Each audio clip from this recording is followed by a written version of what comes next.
Greetings and welcome back.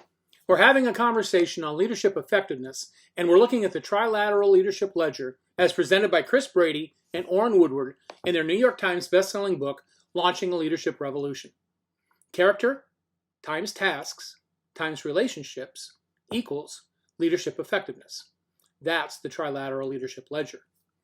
Seeing the good in people is the next quality that Brady and Woodward include in the Trilateral Leadership Ledger's factor of relationships, which is the current factor that we're unpacking.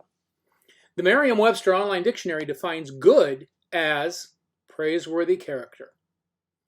When it comes to people and relationships, effective leaders are optimists. I don't mean a Pollyanna optimism that is blind to challenges and difficulties. I mean an optimism that begins with looking for the good and positive in people and then building a relationship based on that foundation. Abraham Lincoln is credited with having stated, "I don't like that man. I must get to know him better." The sentiment is sound. You can find good in everyone if you take the time to look. Chris Brady relates a story from early in his career as a factory manager for General Motors. He had one veteran worker that just drove him up the wall. They were like oil and water and were at odds with each other over what seemed like everything. One day, Brady had had enough and determined to get to know this man better. He casually walked by his workstation and struck up a personal conversation with no work-related agenda.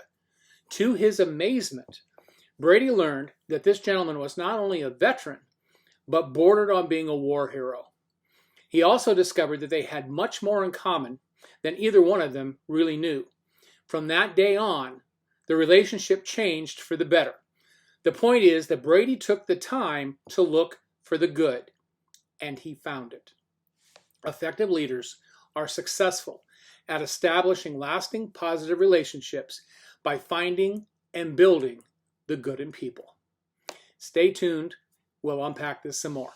Thanks for joining.